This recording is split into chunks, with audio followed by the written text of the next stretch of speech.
What's up, Fastlanders? Ryan Daniel Moran here, and if you have been following anything that we put out or anything at capitalism.com for any length of time, you know that we are all about the fastest path to results and success.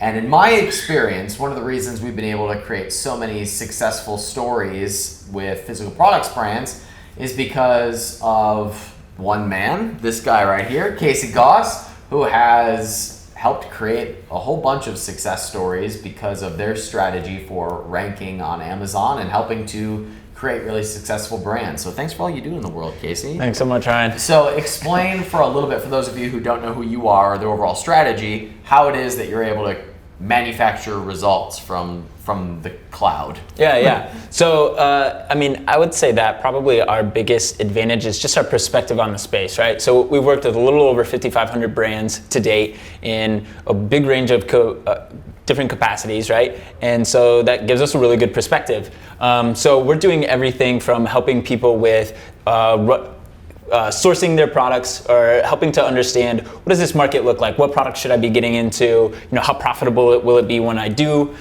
So from that stage to once you're ready to get going on Amazon, we're helping you to optimize your listings. We're doing product photography for you just to make sure that your listing is best set up to convert once you're there. And then from there, our biggest service to date, we've done a little over 20-some thousand product launches, and that is running promotions to drive keyword ranking on Amazon, getting you on that first page so that you can get in front of that huge wave of traffic that Amazon is sending.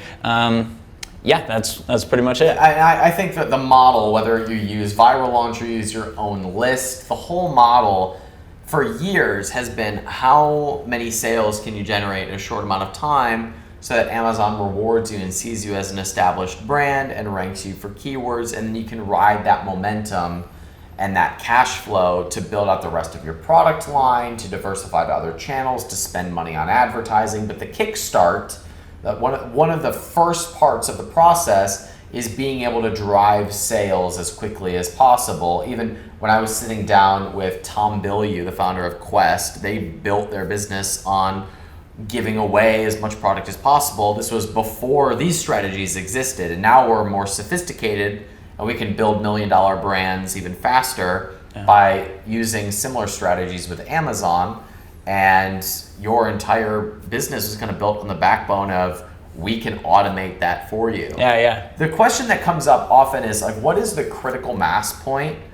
What should I budget for when I have this business? What do I need to have reserved in order to kind of get past the hump? Yeah. Get you know what I mean by like, get to profitability by reaching critical mass. What is that? So definitely don't plan on being profitable in the first 30 days. The longer you can delay profitability, the more profitable you will be in the long run, and the quicker you'll achieve profitability. So what we see people do is, they try to cut the corners and to save money to be more profitable, and it just delays their success. But the answer really, there is no one answer that fits all. It's so highly dependent on the market, and so you really need to be doing your research. We have coaches. It's this free thing that we offer where you can hit us up, even if you never use Viral Launch.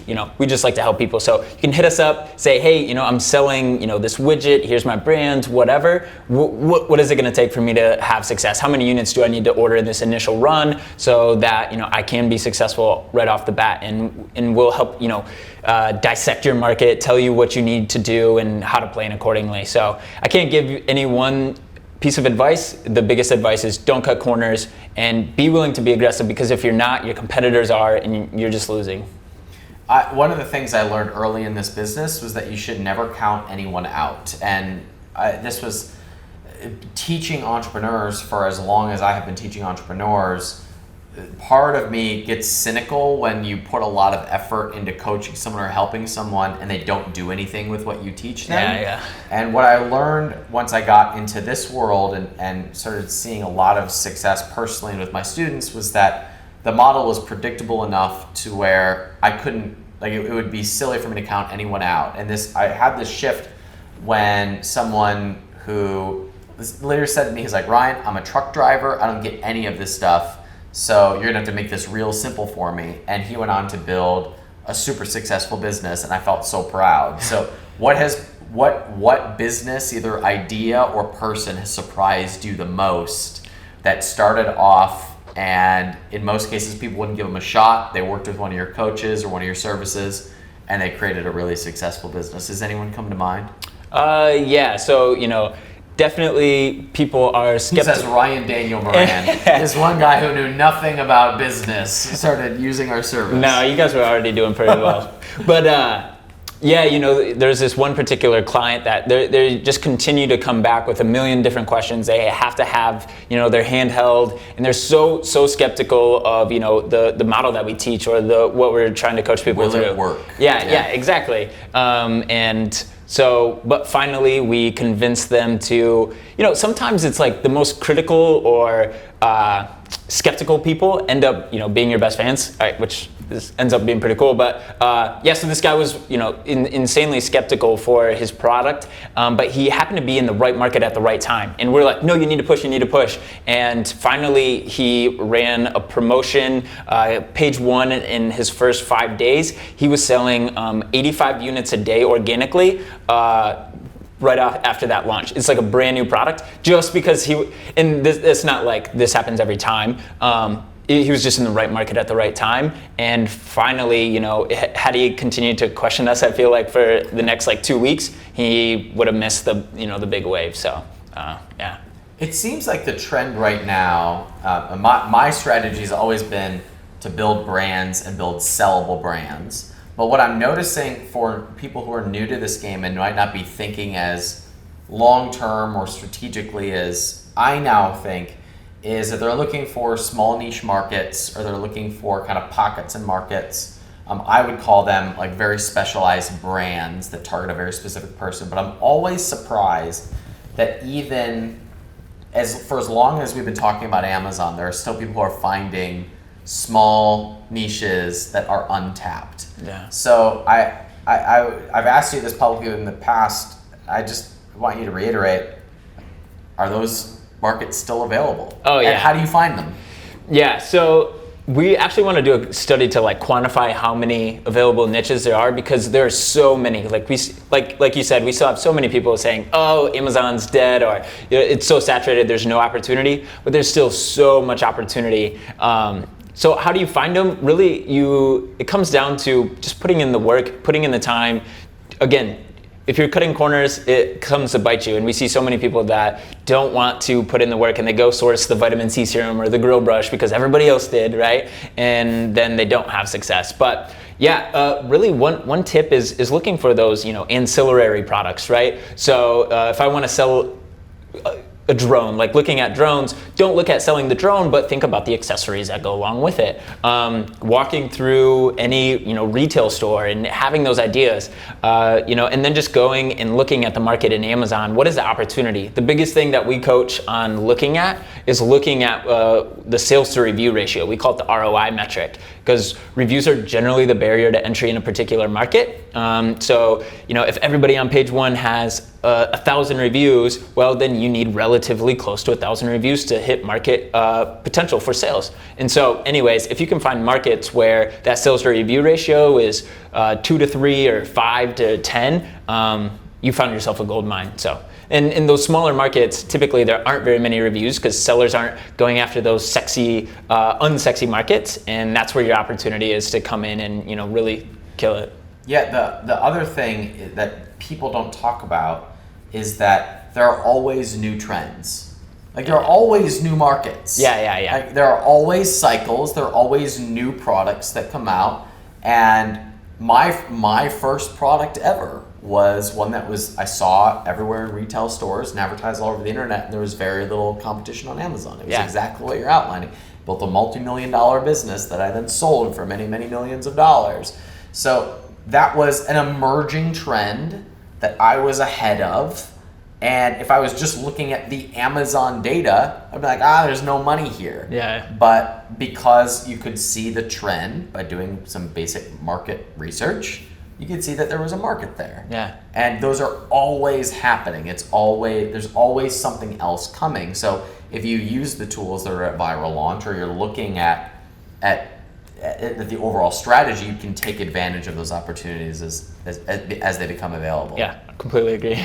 Yeah, so one of the questions that comes up is, I think you think more product driven, I think more brand driven, and I kind of think it's both and. So rather than debate should you focus on products or brands because they both work, I'm curious as to your perspective of when should someone move from one product to adding additional products to the line. When does it make sense to do that? And then I'll give my perspective as well. Yeah, so I'm huge, the Amazon opportunity is still so big, right? And so I'm huge on moving fast and really kind of adhering to, the 80-20 rule when it comes to making these kinds of decisions, because going into that 80% that is only driving 20% of the results just isn't worth the opportunity cost for you. And so really, I think that you should have a really good expectation or understanding of what maximum sales potential is for your particular market.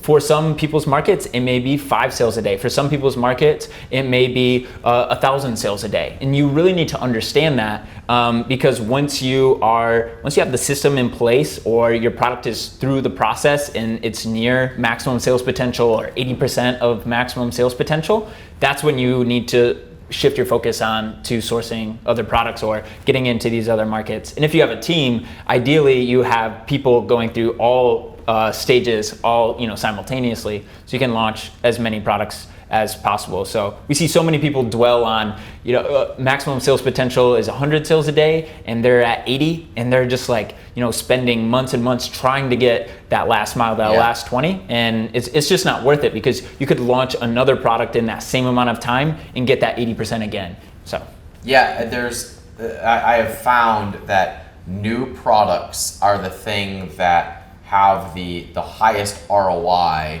It's not turning an 80 sale a day product into a 100 a day product. It's taking one product from 0 to 80. Yeah. And as fast as you can do that and get that market exposure, that's when, those are the people that create multi-million-dollar businesses. They create a big customer base, and that customer base will rally and support behind whatever product it is that you release. I think that's the ticket, and it's why I like brands, because brands create an easy filter for the types of products that you'll end up releasing. Yeah. So let's talk about the future of what Amazon is going to look like. In the last year, we've seen Amazon acquire Whole Foods. I think they're going to acquire more retail brands. We've seen the algorithm change. At capitalism.com and Freedom Fastlane, we have hundreds of million-dollar success stories of people who have gone from nothing to running multi-million-dollar businesses. And the question always comes up, well, what's the next thing? And I say, well, what's been working forever is still working. But what is the future from somebody who controls more data than anybody in this space? What's the future? Well, so I definitely think that Amazon is getting more difficult simply because there's more money being invested from brands. There's bigger players coming into the space that have more money to invest, but the opportunity is, I still think that those that are doing well, that are doing, 100K a month plus, or even less, maybe 50K a month plus, or whatever. If you understand the Amazon space, you're so far ahead of everybody else, and I cannot stress enough how much you need to play to that advantage. And so I definitely think that it will continue to become more difficult to launch new products, but it is still so much easier now than it will be next month, or the month after, or next year. So definitely would advise people in that way. I think Amazon will definitely be pushing more so into brands or brand registry, right? So if you're brand registered right now, they've recently come out with AMS ads or brand storefronts, early reviewer programs. So I think that they're going to continue to favor brands, which is a huge advantage to those that are already in brand registry, but those willing to go through the effort. I also think that, to be candid, I think that the traditional launch method will be antiquated, pretty soon. What do you mean? What do you mean by that? So in terms of promotions, antiquated. Meaning it will kind of be a thing of the past, right? And so I'm sorry to interrupt, but your brand is Viral Launch. Yeah. Like, you are the leader in this space, and you're saying maybe this won't be around forever. That's Yeah. You know, I'm just curious about this. That's Yeah, kind yeah. of a bold thing to say. So Yeah. Well, expound. they always say, you know, if you're not putting yourself out of business, somebody else will. I think in this case, the most likely player would be Amazon, right? And just in so much as like the rules changing, and again, you know, I just think the whole launch model is ripe for being kind of innovated on. And so we're working on these strategies, but I suspect other people as well. Yeah, I guess that's not very actionable insight. Sorry. Yeah.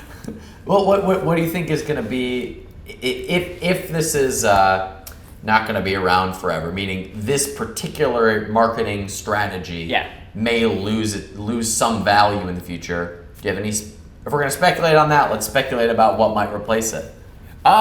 Yeah. Well, so I just think that there will be more sophisticated methods of not just promotions, but selling in general, right? Where Amazon was a lot more of, you know, this lifestyle business, and we've kind of talked about this, where it was so easy to just throw products up there, they do well, send them through Viral Launch, and okay, now I can just kick back on the beach. But more and more, because of the level of competition, it just is requiring more sophisticated players to come in, and those that are being a lot more diligent about what's working today and what is going to be working tomorrow, and setting themselves up well for that, setting myself up with great brands, right? Great aesthetic, and having this cohesive line of products helps me to have success. Whereas before, it didn't really matter if you didn't have that great of photos, or if you didn't have other products to bounce your customers around on.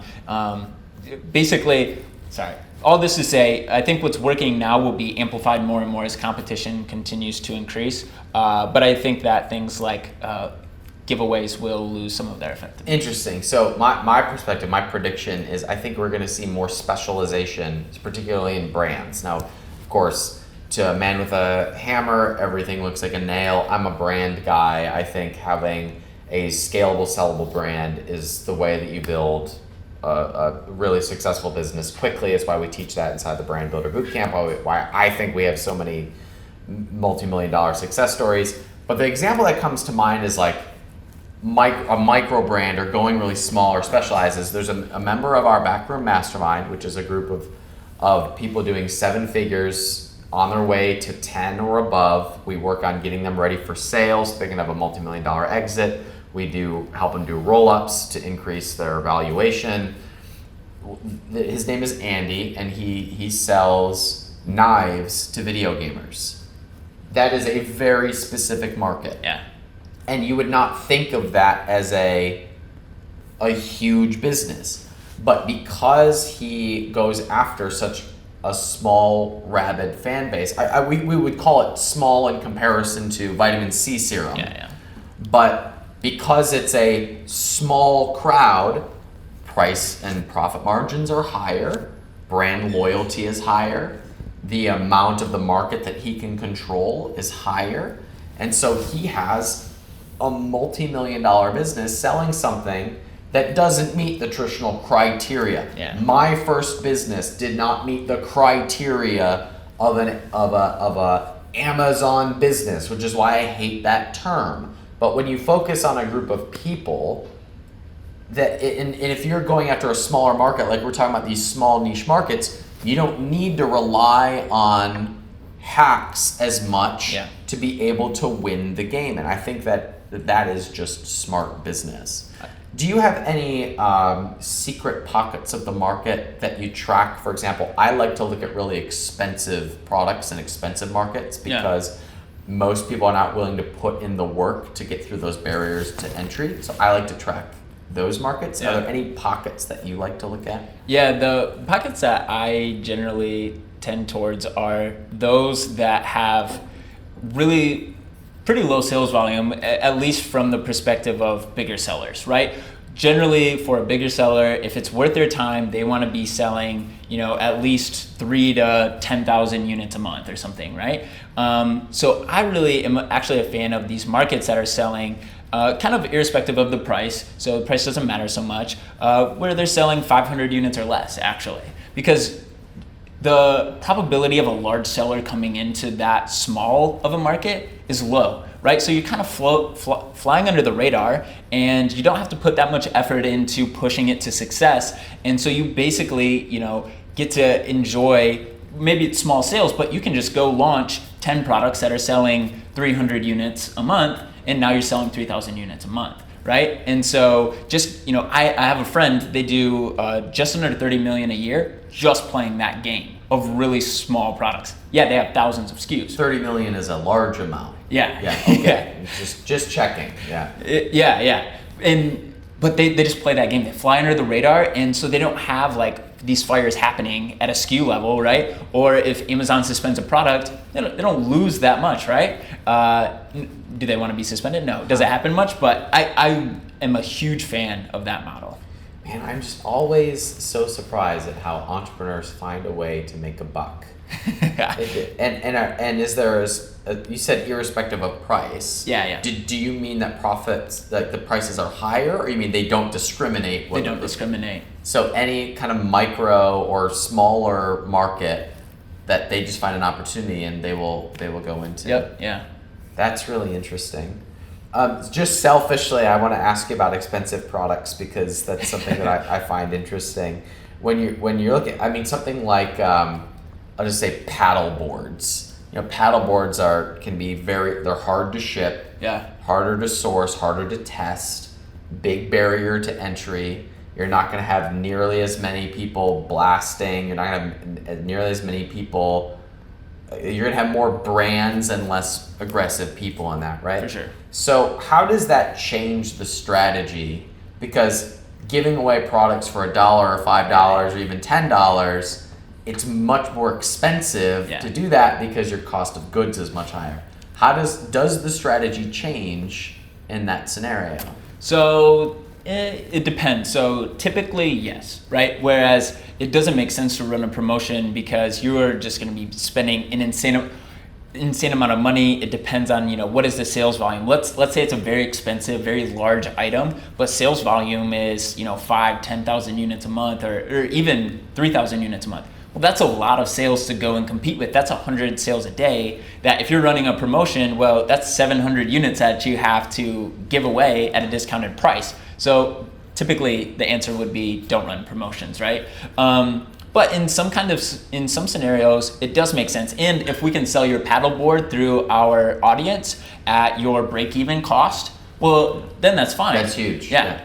And so sometimes we can't. Someone just did one of those hoverboard things, and they moved them at like $75 to our list, which is, I think, about cost for them. So it makes sense for them. But in those markets where it doesn't make sense, right off the bat, I would suggest going. Obviously, you have to have a killer listing, of course. You can never skimp on that, but just run some sponsored ads, some AMS campaigns, and see how well you're able to pick up some traction. I would also suggest maybe looking at, if you have a list, then you can't beat that. And then potentially running some external traffic, whether it be Facebook ads or something like that. At the end of the day, you just need sales to drive that keyword ranking, and the cheapest, easiest way that you can get those ads where you're not wasting a bunch of time, or those sales, if you're not wasting a bunch of time, that's the way that you need to do it. What do you think is, when someone has proven a concept, they're able to launch a product successfully, they're able to get to that 6 figures a month point, what do you think is the next step for them as a business? Yeah. I work with so many entrepreneurs who get stuck at that point. I consider it my job inside the back room and inside of the tribe to help people start to make that pivot and build what I would consider a real business from here. Like, great, you figured out how to sell product, now let's build a real business. But does Viral Launch fit into that strategy to help them grow? And what do you think is that pivot point for people who are already at that point and want to go bigger? Yeah, so I think there's a few things here. One, you definitely should be building a team, whether that's VAs or whatever, to get yourself out of the way so that you can continue to operate at a higher and higher level, right? Like, okay, you've gotten here, but now you need to go here, and you can't stretch yourself that thin. And so you need to put people in place to handle the things that, maybe aren't your strengths, or that somebody can just go do because it's a routine thing, going and checking listings and making sure you still have the buy box or whatever. Those things you need to be outsourcing. So definitely putting the team in place and getting out of the way. The second thing is, we've talked about this, but people get to this point and they are so excited, but at the same time, they're so fearful that they're going to lose what they already have.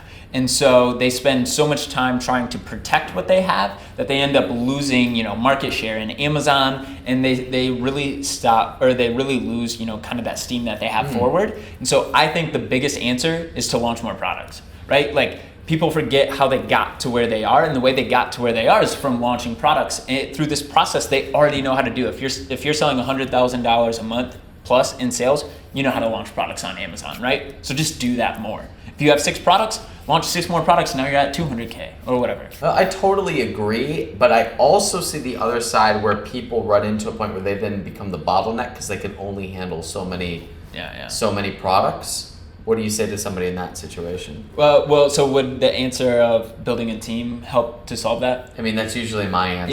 Yeah. Like, all right, now we got to teach you how to be an entrepreneur. Yeah. Who actually runs a real business. Like, congratulations, you hit the next challenge in your life. Yeah. Which is figure out how to run a real business. You actually did that successfully. You were on a team of 30-ish people. Yeah. Now? Yep. And you're like 12 years old. So a little bit older. Like, that is a hard pivot to make, especially when you're in your 20s. Yeah. So what was that like for you? I mean, it's a huge learning opportunity. In like the next... That's a great way to put it. It was a great learning opportunity.